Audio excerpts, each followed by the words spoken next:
Final de ano, 28 de dezembro de 2025. E a gente sabe como é, né? A maioria das pessoas já tá, sei lá, desacelerando, pensando na virada. Totalmente. Mas no futebol brasileiro é o contrário. Agora que o telefone dos diretores assim não para de tocar. E tem uma negociação? Sempre tem uma. Sempre tem. E essa tá monopolizando tudo. Flamengo e Caio Jorge. Olha, a gente tem aqui um cenário que é um prato cheio. De um lado, o Flamengo, com o cofre aberto, querendo o artilheiro do país. Do outro, o Cruzeiro, que parece que botou uma placa de não perturbe na porta. Exato. A nossa missão aqui é tentar entender as camadas dessa história. Vamos mergulhar nas estratégias, nos números e na psicologia por trás do que pode ser a transferência mais cara entre dois clubes brasileiros. E é fundamental a gente entender o tamanho desse jogador. Não são só os 26 gols e 9 assistências que ele fez. Os números são ótimos, claro. São ótimos, mas a questão é o peso desses gols. O Caio Jorge foi artilheiro do Brasileirão e da Copa do Brasil. Ele virou sinônimo de gol decisivo, sabe? Aquele cara que resolve. Isso, é aquele jogador que no momento de maior pressão, ele entrega o resultado. É esse fator que não tá na planilha que faz um clube como o Flamengo estar disposto a quebrar recordes. Perfeito, então não é só contratar um artilheiro, é contratar uma garantia, né? Uma garantia de performance. E isso, claro, custa caro. Muito caro. Vamos começar por aí, pelos valores, porque eles já contam boa parte da história. A pedida do Cruzeiro é de 50 milhões de euros. 50? Convertendo dá mais de 320 milhões de reais. É um número que, assim, assusta. É um número de prateleira de elite europeia. E a primeira oferta do Flamengo na casa dos 30 milhões de euros. Que já é muito dinheiro. 195 milhões de reais. É altíssima pra gente aqui. Mas o que é fascinante, sabe, é a estratégia por trás dos números. O Cruzeiro não tirou esses 50 milhões do nada. Eles estão ancorando a negociação lá em cima. Certo. E a oferta do Flamengo, por mais impressionante que seja, ela tem um problema estratégico. Que problema? 30 milhões de euros parece um belo começo de conversa. Parece. Mas as fontes que a gente tem indicam que o Zenit, da Rússia, ofereceu exatamente os mesmos 30 milhões há pouco tempo. Tem isso. E o Cruzeiro não só recusou, como o próprio jogador também disse não. Então, quando o Flamengo chega com a mesma oferta, a mensagem para o Cruzeiro é: vocês estão começando de um ponto que a gente já falou publicamente que não interessa. Nossa, é verdade. Isso coloca o Cruzeiro numa posição de poder assim imensa desde o primeiro minuto. Eles já sabem qual é o piso do mercado para o jogador deles. O mercado já mostrou. Entendi. É como chegar numa loja e ver o preço na etiqueta e oferecer um valor que você sabe que já foi recusado. O vendedor nem vai te dar atenção. Exato. E para se proteger ainda mais, tem a famosa multa rescisória, não é? Um valor quase impagável.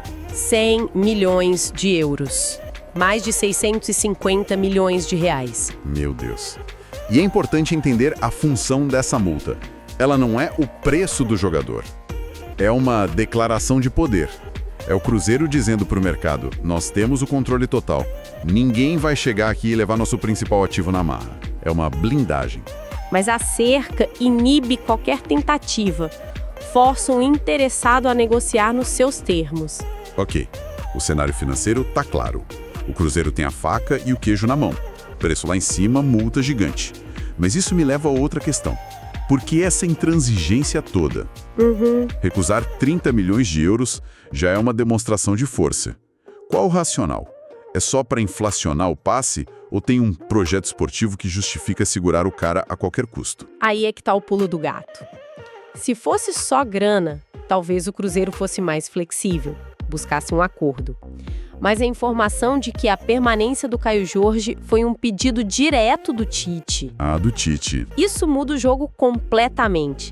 A decisão deixa de ser do financeiro e passa a ser o pilar do departamento de futebol. E o que isso significa na prática para o projeto do Tite? Significa que vender o Caio Jorge agora seria como tirar a viga principal de uma construção. O Tite não está pensando no balanço do clube, ele está pensando em como vai competir na Libertadores, em como defender os títulos. Claro. Para ele, o Caio Jorge não é um ativo de 50 milhões de euros. É o cara que vai garantir 25, 30 gols na temporada. Vender ele agora é passar uma mensagem de enfraquecimento para o elenco, para a torcida, é um desmonte técnico. E manter é uma afirmação de ambição. Exatamente. Uma afirmação de que eles querem mais. E essa firmeza não ficou só no discurso com o Zenit, certo? Teve o caso de um clube inglês também. Sim, o West Ham. E a proposta deles foi diferente, mas a recusa foi igualmente enfática. Eles ofereceram um empréstimo com obrigação de compra. Um modelo bem comum na Europa. Muito comum. Você leva o jogador agora e paga a conta principal só no ano que vem. Uma forma de diluir o investimento. E por que o Cruzeiro recusaria isso, se o dinheiro é garantido no final? Porque a recusa a esse modelo específico envia uma mensagem muito clara ao mercado, e principalmente ao Flamengo. Qual a mensagem? A mensagem é: não estamos desesperados por dinheiro e não queremos soluções criativas de pagamento. Ao dizer não para o West Ham, o Cruzeiro está dizendo que não quer parcelamento, não quer bônus, não quer jogador na troca, quer o dinheiro. Eles querem o dinheiro, o valor que eles pediram e querem agora, à vista. É uma postura de quem sabe o valor do que tem e não abre mão. Isso encurrala qualquer um, sabe? Ou paga o que eles querem ou desiste. É uma aula de posicionamento. Mas no meio dessa guerra de titãs, Flamengo e Cruzeiro, tem um rapaz de, 23, 24 anos, que no final das contas é quem decide. A peça central... A gente falou da recusa dele à proposta do Zenit. O que passa na cabeça de um jogador como o Caio Jorge nesse momento? Essa é a variável que pode desequilibrar toda a equação. E é muito mais complexo do que só escolher quem paga mais, né? Um jogador de elite, no auge, não pensa só no salário. Pensa em projeto. Pensa em projeto, em visibilidade, qualidade de vida e principalmente no próximo passo da carreira. Rejeitar 30 milhões de euros para ir jogar na Rússia não é uma decisão trivial. O que isso nos diz? Que ele não gosta do frio? Pode ser um fator, mas é mais profundo. Pode significar que, para ele, o desafio esportivo do Campeonato Russo não é tão atraente quanto disputar uma Libertadores como protagonista no Brasil. Faz sentido. Ou talvez ele entenda que mais uma grande temporada aqui num clube com a vitrine do Flamengo ou do próprio Cruzeiro pode abrir portas para um gigante da Espanha, da Inglaterra. É um cálculo de carreira a longo prazo. Ele pode estar trocando um ganho imediato por um salto maior lá na frente. Exato. E a postura dele, que as fontes descrevem como aberto a ouvir, mas sem pressa de sair, soa como a de alguém que sabe o poder que tem. Completamente. Ele não está forçando a saída, o que agrada a diretoria do Cruzeiro e mantém o valor dele em alta. Mas ele também não fecha a porta, o que mantém o Flamengo motivado. Ele está no centro do tabuleiro. Ele se colocou ali, como rei no xadrez, e agora observa os outros se moverem. A vontade dele vai ser o fiel da balança, entende? Se ele quiser ficar, a posição do Cruzeiro fica inabalável.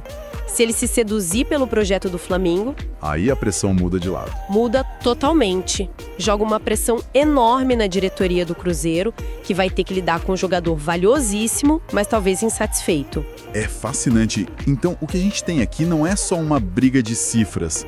É um embate de projetos, uma demonstração de poder de um clube que se reestruturou contra o maior poder financeiro do país. E um jogador no auge, controlando o ritmo de tudo.